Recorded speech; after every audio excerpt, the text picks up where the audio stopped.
नमस्कार साथियों, बंटी क्लासेस में आप सभी का स्वागत है। तो साथियों, आप सभी की कमेंट और आप सभी के जो मार्कशीट है, साथियों आपने मुझे बहुत सारी मार्कशीटें भेजी थी मेरे व्हाट्सअप चैनल पे।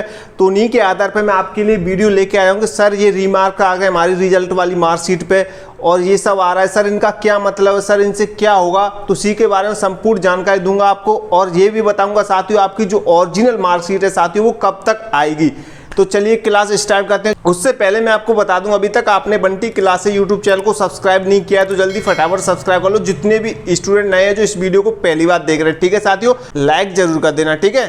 तो चलिए स्टार्ट करते हैं। एमपी डीएलएड मार्कशीट 2024 जो आपका रिजल्ट आया है ना साथियों 2024 में, उसी की मार्कशीट के आधार पर मैं ये वीडियो बना रहा हूँ, उसी के बारे में बात करेंगे, ठीक है। 2024 के रिजल्ट की जो मार्कशीट है साथियों उसी के बारे में, ठीक है। तो आगे हम बात करें, जो मेरे पास जो सबसे ज्यादा इंपॉर्टेंट क्वेश्चन है जो बार बार पूछा जा रहा है साथियों वो यही है कि ओरिजिनल मार्कशीट कब तक आएगी। जो आपकी जो ओरिजिनल मार्कशीट है साथियों वो कब तक आएगी। तो ये प्रथम वर्ष वालों का भी क्वेश्चन है और द्वितीय वर्ष वालों के, ये बार बार मेरे पास पूछ रहे हैं कि सर ये इसके आधार पर वीडियो बनाई, सर ओरिजिनल मार्कशीट कब तक आएगी। तो साथियों इसके बारे में मुझे ज्यादा जानकारी नहीं थी, लेकिन मुरैना के अंदर एक कॉलेज है साथियों, प्राइवेट कॉलेज, जहाँ से डीएलएड होती है। तो वहाँ से मैंने एक प्रिंसिपल का नंबर लिया और उनसे मैंने बात की। तो उन्होंने मुझे बताया कि 1.5-2 महीने के अंदर मार्कशीट आ जाती है, ओरिजिनल मार्कशीट आती है साथियों वो 1.5-2 महीने के अंदर ही आ जाती है, ऐसा उन्होंने मुझे बताया। तो वही मैं आपको बता रहा हूँ साथियों, जो ओरिजिनल मार्कशीट है आपकी वो 1.5-2 महीने के अंदर आ जाएगी। उन्हीं के आधार पर जो प्रिंसिपल है साथियों उसी के आधार पे मैं आपको बता रहा हूँ। उनसे मेरी कॉल पे बात हुई थी जब आपका मैंने मैसेज और कमेंट पढ़ा था कि ओरिजिनल मार्कशीट कब तक आएगी, तो उसके बारे में बताइए। तो साथियों जी 1.5-2 महीने के अंदर आ जाएगी आपके पास, ठीक है साथियों। आपका जो एजेंट है आपने जिसके थ्रू एडमिशन लिया है वो आपको ला के दे देगा, ठीक है। चलिए आगे हम बढ़ते हैं। जो रिजल्ट वाली मार्कशीट है उस पर जो रिमार्क आ रहे हैं साथियों, जो रिजल्ट वाली मार्कशीट है उस पर जो रिमार्क आ रहे हैं आपके, उनका क्या मतलब है। तो ये मुझसे ये बार बार क्वेश्चन पूछा जा रहा है, बहुत सारे बच्चों ने पूछा है मुझे कि रिजल्ट वाली मार्कशीट पर इन सब रिमार्क का क्या मतलब। जो रिमार्क है साथियों वो ये है, ये इनकी जो रिमार्क है, जो मेन रिमार्क यही है, इन्हीं को मैंने देखा, इन्हीं की मेरे पास मार्कशीट की जो स्क्रीनशॉट है वो आए हैं रिजल्ट वाली के, ठीक है। जो पहला पॉइंट है साथियों, जो पहला रिमार्क है वो क्या है, डिस्टेंस। इसका क्या मतलब है, जो साथियों काफी बच्चों की जो मार्कशीट है उस पर डिस्टेंस लिख के आ जाए और कापियों की पे नहीं आ जाए, किसी पे 1 पे नहीं आ जाए, किसी के 2 में आ गया है, ऐसे काफी सब्जेक्ट किसी की 2 में नहीं आ जाए, किसी की 3 में नहीं आ जाए, किसी की 4 में नहीं आया, किसी के सब में आ गया है। तो इन्हीं को लेकर मैं आपको बता दूं साथियों ये कब मिलता है। जो डिस्टेंस लिख के आ रहा है आपकी मार्कशीट पर रिमार्क के तौर पे, तो ये कब मिलता है साथियों, इसमें मिलता है 75% ऊपर अंक, यानी 100 में से आपके 75 नंबर आए होंगे। जैसे आपके 75 नंबर आ गए 100 में से, तो उसके जो 75 नंबर है 75 में 76, 70, 76, यानी 75 से प्लस नंबर आए होंगे आपके 100 में से, तो आपको ये रिमार्क मिलेगा।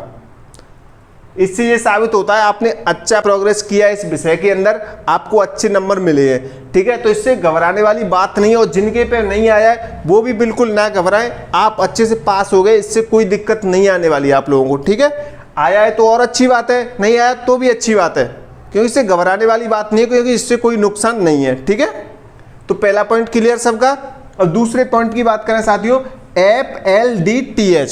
FLDTH ये रिमार्क, इसका मतलब साथियों फेल्ड इन थ्योरी, यानी काफी बच्चे जो ये लिख के आ रहा है, काफी बच्चों के विषय के सामने लिख के आ रहा है, तो काफी बच्चे इस विषय में फेल हो गए। इसका मतलब ये फेल्ड इन थ्योरी, यानी थ्योरी जो आपका लिखित परीक्षा हुई है, जो आपने लिखित परीक्षा दी है, ये सब में नहीं आ रहा हो। कोई बच्चा 1 सब्जेक्ट में फेल हुआ है, कोई बच्चा 2 में हुआ है, कोई बच्चा 3 में हुआ है, तो उनके सामने ये लिख के आ रहा होगा। यानी आप 1 सब्जेक्ट में फेल हो गए तो उसके सामने लिख के आ रहा होगा आप इस सब्जेक्ट में फेल हो गए, जो लिखित परीक्षाएं साथियों उसमें आप फेल हो गए, तो फेल इन थ्योरी, ठीक है। दूसरा पॉइंट क्लियर आपका। तो आप थ्योरी में फेल हो गए, जो आपकी लिखित परीक्षा है उस सब्जेक्ट के आगे लिख के आ रहा है उसी सब्जेक्ट में फेल हुए, आप सभी सब्जेक्ट में फेल नहीं हुए, इस बात का ध्यान रखेंगे, ठीक है। तीसरा पॉइंट कहता है FLDPR, इसमें TH था, इसमें PR है, तो इसका मतलब साथियों फेल्ड इन प्रैक्टिकल। आप अपने प्रैक्टिकल, जो आपके प्रैक्टिकल होते हैं साथियों, आप प्रैक्टिकल में फेल हो गए, चाहे तो आपने प्रैक्टिकल दिए नहीं हो, चाहे आपके कॉलेज वालों ने आपके प्रैक्टिकल नंबर भेजे नहीं हो। इसमें 2 ही कारण हो सकते हैं, आपने एक तो प्रैक्टिकल दिया नहीं होगा, या आपके जो एजेंट है उसने, या किसी कारण, या कॉलेज वालों ने उसको भेजा नहीं होगा, ठीक है। कॉलेज वाले भेजते हैं आपके प्रैक्टिकल नंबर, अगर वो भी नहीं भेजेंगे तो आप प्रैक्टिकल में फेल हो जाओगे, और दूसरा आप प्रैक्टिकल नहीं दोगे तब भी आप फेल हो जाओगे, ठीक है। तीसरा पॉइंट क्लियर।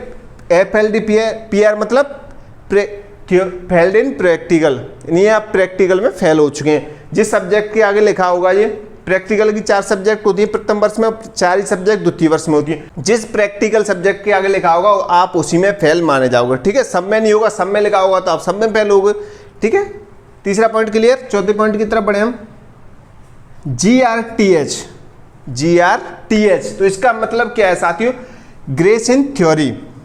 इसका मतलब काफी बच्चे मुझसे पूछ रहे हैं सर ये ग्रेस क्या होता है, तो इसका मैं आपको बता दूं साथियों, इसे बोलते हैं ना ग्रेस, ये ग्रीस लग के पास हुआ है, इसके सब्जेक्ट में ग्रीस लगा है, ये पास हो गया। यानी कि एक 70 नंबर का आपका पेपर होता है साथियों, मैं आपको बता दूं आपका 70 नंबर का पेपर हुआ, प्रथम वर्ष वाला हो चाहे द्वितीय वर्ष वाला, एक सब्जेक्ट उठा लो आपकी 70 नंबर की, ठीक है।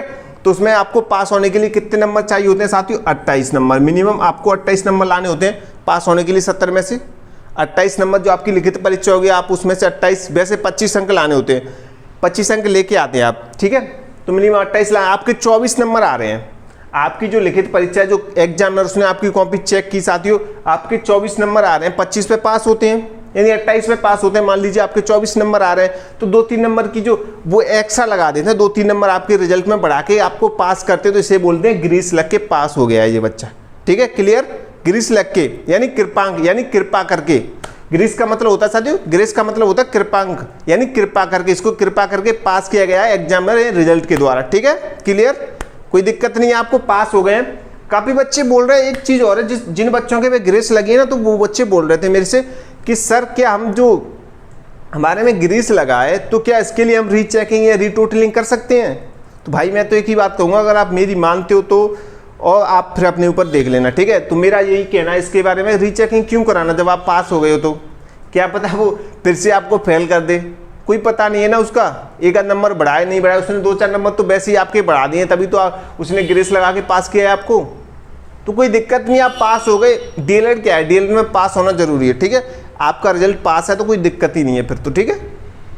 तो चलिए जो फर्स्ट ईयर है वो आगे नेक्स्ट ईयर की तैयारी कीजिए, कोई दिक्कत नहीं है, आराम से। हमारे क्लास बंटी क्लासेस चैनल को सब्सक्राइब कर लीजिए। जो भी बच्चे प्रथम वर्ष में हैं, जो बच्चे न्यू हैं, वो सभी सब्सक्राइब कर लो, और रेगुलर क्लासेस मिलेंगी आज से ही आपको। तो आप क्लासेस देख सकते हैं, रेगुलर क्लासेस सोमेंद्र सर के साथ जुड़िए और मिलिए उनसे। शाम को सभी क्लासेस आएंगी, एमपीडीएल रिलेटेड जो भी है आपके सिलेबस, संपूर्ण सिलेबस कराया जाएगा, ठीक है।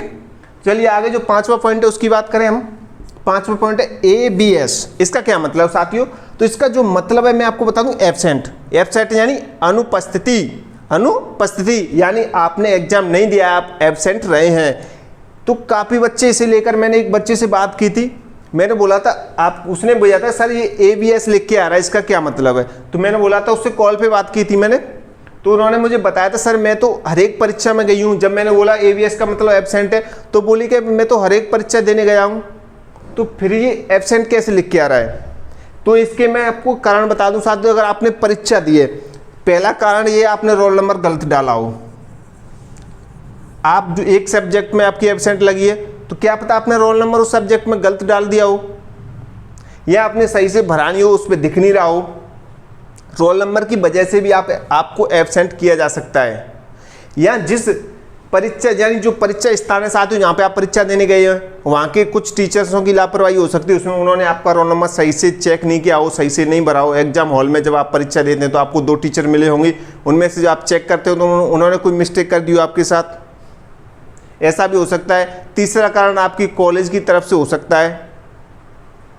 तो इस बात का विशेष ध्यान रखें, आप कॉलेज में कॉल कीजिए कि हमने एग्जाम दिए अपने कॉलेज, जहाँ से आपका एडमिशन लिया है, तो कॉलेज वाले आपको इसका सॉल्यूशन बता देंगे, ठीक है। कोई दिक्कत नहीं है, आप आराम से बात कीजिए अपने कॉलेज में, या जिस एजेंट के थ्रू आपने एडमिशन लिया है उस एजेंट से बात कीजिए कि हम तो सारे एग्जाम देने के लिए गए थे, तो आप इसमें एब्सेंट कैसे लिख के आ रहा है, हमको कैसे फेल कर दिया गया है, ठीक है। तो आप आराम से उनसे बात कीजिए और कॉलेज में ही बात कीजिए। आपके जो 5 पॉइंट है वो क्लियर हो गए हैं, किसी बच्चे को कोई डाउट तो नहीं है? अगर आपको ये वीडियो अच्छी लगी है तो लाइक कर दो, चैनल को सब्सक्राइब कर दो, ठीक है। और इंपॉर्टेंट जानकारी के लिए डीएलएड संबंधित कोई भी जानकारी लेनी तो आप हमें टेलीग्राम चैनल ज्वाइन कर सकते हैं, इंस्टाग्राम पे फॉलो कर सकते हैं, सबका लिंक आपको डिस्क्रिप्शन में मिल जाएगा, ठीक है। और आखिरी सवाल साथियों, जो लास्ट सवाल है इस वीडियो का, ये है सर थ्योरी और प्रैक्टिकल में फेल हो गए, अब क्या होगा? सर थ्योरी और प्रैक्टिकल में हम फेल हो गए, अब क्या होगा? तो ये मुझसे काफ़ी बच्चे पूछ रहे हैं कि सर अब क्या होगा। तो साथियों किसी को घबराने की कोई जरूरत नहीं है, अगर इसका सॉल्यूशन नहीं होता है। मान लीजिए आप फेल हो गए एक सब्जेक्ट में या 2 सब्जेक्ट में, तो इससे घबराने वाली कोई बात नहीं है। अगर आपने परीक्षा नहीं दी है तो इसके बारे में आपको बता दूं, इसके लिए सेकंड चांस का एग्जाम होता है। जिन बच्चों की बैक लगी है, यानी जो बच्चे फेल हो गए हैं, जिन्होंने एग्जाम नहीं दे पाया, एग्जाम छूट गए, तो इसके लिए एक सेकंड चांस का एग्जाम होता है। ठीक है, सेकंड चांस का एग्जाम होगा आपका, उसमें आपको फिर से परीक्षा देनी होगी। जिन जिन विषय में आप फेल है या जिन विषय में आपकी एब्सेंट लगी है, तो उन सभी विषयों में आपकी परीक्षा होगी। 2 विषय में फेल है तो 2 विषयों की होगी, 1 विषय में फेल है तो 1 विषय की होगी। ठीक है, जिनकी सभी विषयों में एब्सेंट है या सभी विषयों में फेल है या एक ही विषय की परीक्षा नहीं दी है इस मुख्य परीक्षा में, जो फर्स्ट चांस में, उनके लिए सेकंड चांस का एग्जाम आएगा। ठीक है, और सेकंड चांस में मैं अलग से डिटेल में एक वीडियो बना के लेके आऊँगा, आपको सारी जानकारी दूंगा कब होगा, कैसे होगा। ठीक है, तो घबराने की जरूरत नहीं है। ठीक है, टेलीग्राम चैनल हमारा ज्वाइन कर सकते हैं आप बंटी क्लासेस के नाम से, इंस्टाग्राम बंटी क्लासेस के नाम से, और यूट्यूब चैनल जरूर सब्सक्राइब कर देना। ठीक है साथियों, जानकारी अच्छी लगी हो तो कमेंट कर देना, और कोई रह गया हो, कोई जानकारी रह गई हो आप पूछना चाहते हो इससे संबंधित, तो आप हमें कमेंट कर सकते हैं। ठीक है, मिलते हैं अगली नई क्लास में। जय हिंद, जय भारत। ठीक है सर।